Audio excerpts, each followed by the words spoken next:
Assalamualaikum warahmatullahi wabarakatuh. Selamat pagi adik-adik mahasiswa sekalian. Kali ini kita akan belajar bagaimana cara melakukan interpretasi hasil pemeriksaan elektrokardiografi atau EKG. Kali ini saya akan mencontohkan bagaimana kita melakukan interpretasi EKG pada seorang laki-laki berusia 20 tahun yang datang tanpa keluhan. Step pertama yang harus kita lakukan adalah kita melihat kalibrasi dan kecepatan perekaman kertas.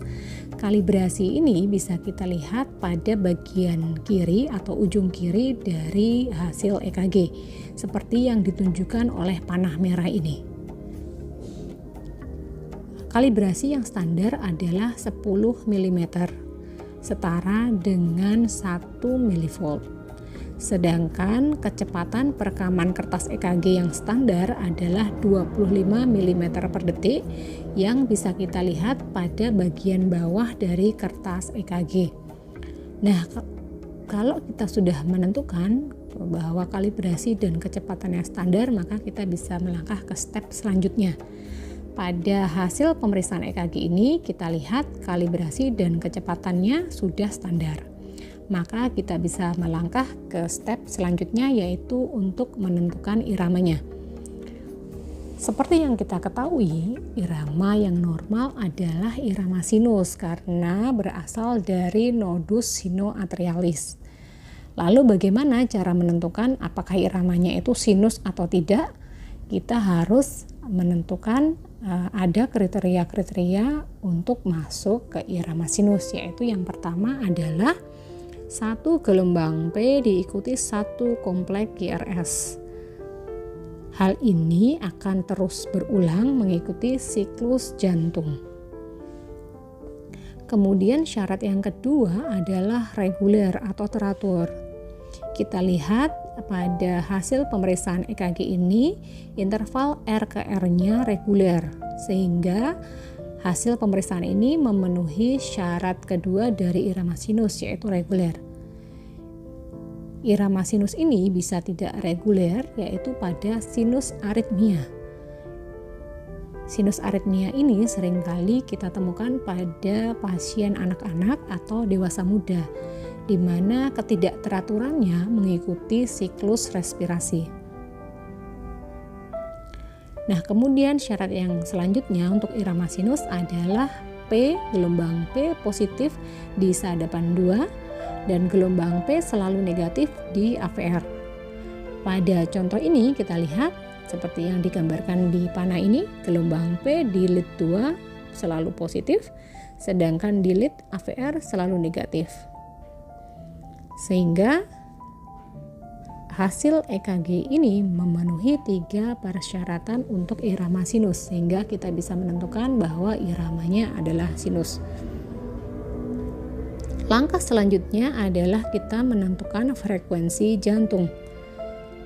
Karena tadi reguler RKR-nya, sehingga kita menggunakan metode penghitungan frekuensi jantung dengan menggunakan metode kotak besar atau metode kotak kecil. Pada contoh kali ini saya menggunakan metode kotak kecil, yaitu dengan rumus 1500 dibagi jumlah kotak kecil antara R ke R.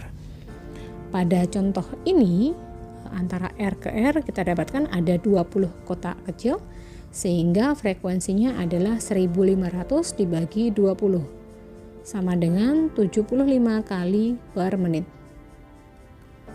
Langkah selanjutnya yaitu dengan menghitung aksis jantung. Caranya kita harus menghitung resultan kompleks QRS pada sadapan 1 dan AVF. Pada contoh ini di sadapan 1 resultan dari kompleks QRS adalah positif 3, sedangkan di AVF adalah positif 15 yang ke atas, sedangkan ke bawahnya ada kecil satu kecil ini, ada satu kecil ke bawah, sehingga resultannya adalah plus 15 kurangi 1 sama dengan positif 14. Angka ini kemudian kita masukkan ke diagram ini, di mana lead 1 kita masukkan pada sumbu yang horizontal, sedangkan AVF kita letakkan pada sumbu yang vertikal. Dimana kalau positif kita letakkan ke sebelah kanan, sedangkan untuk AVF jika positif ke bawah.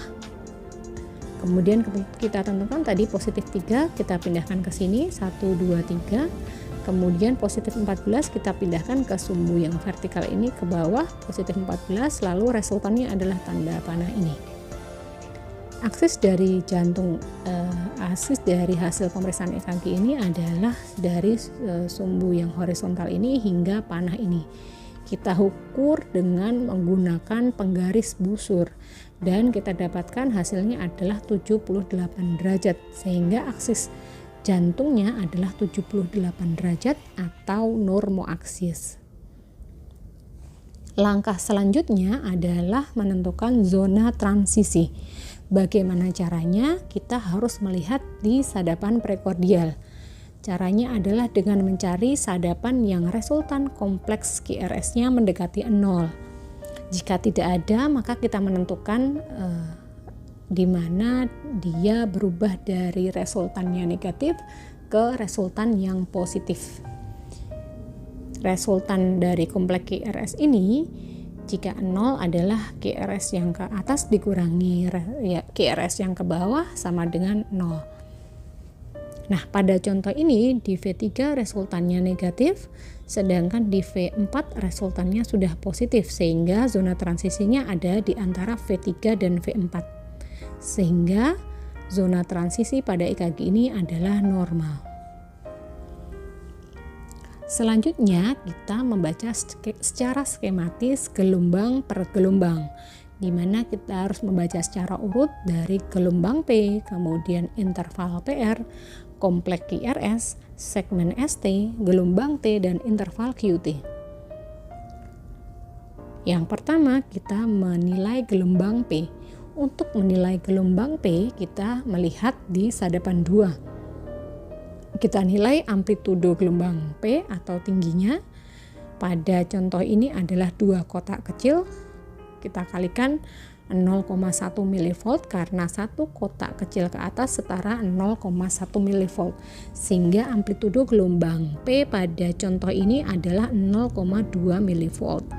Sedangkan durasi gelombang P adalah lebarnya, yaitu 2 kotak kecil, di mana satu kotak kecil adalah setara 0,04 detik, sehingga durasi gelombang P pada contoh ini adalah 2 kali 0,04 detik sama dengan 0,08 detik, sehingga ini normal.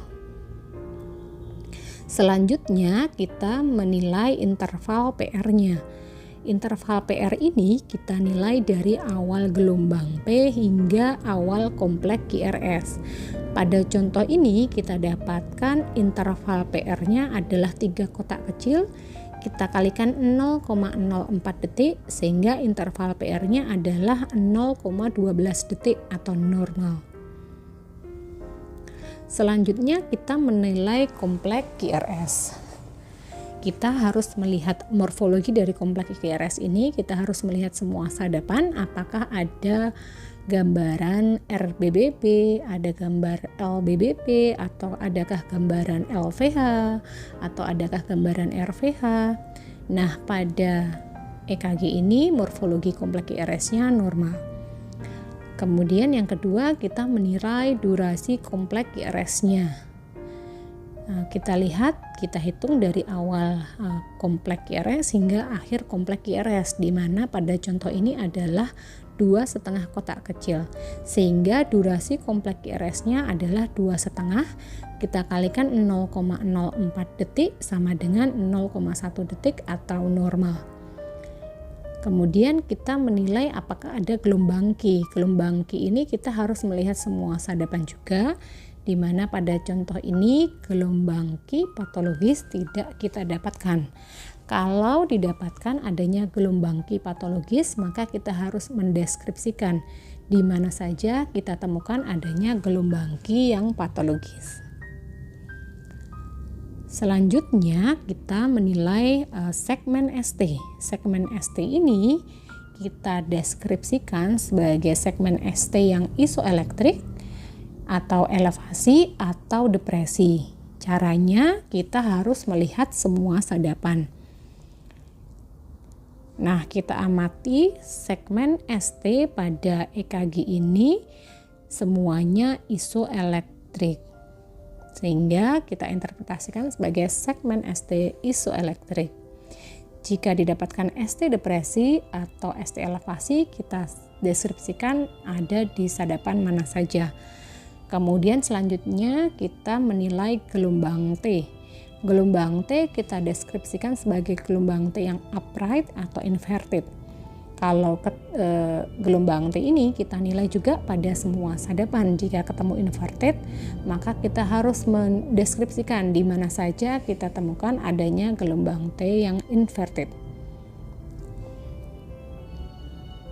Pada contoh EKG ini, kita lihat pada semua sadapan gelombang T-nya semuanya upright atau positif, tidak ada yang inverted.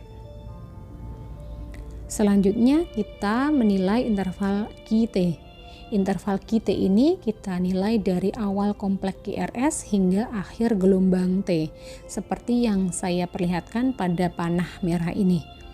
Interval QT bisa kita nilai pada sadapan manapun, yang penting kita bisa menentukan awal dari kompleks QRS dan juga akhir dari gelombang T dengan jelas. Pada contoh ini interval QT-nya adalah 8,5 kotak kecil, sehingga interval QT sama dengan 8,5 dikalikan 0,04 detik sama dengan 0,34 detik atau normal. Sehingga kita simpulkan hasil pemeriksaan elektrokardiografi pada pasien ini adalah sinus ritmis yang normal. Demikian, atas perhatiannya saya ucapkan terima kasih. Mohon maaf kalau ada kesalahan. Semoga bermanfaat dan selamat belajar. Terima kasih. Assalamualaikum warahmatullahi wabarakatuh.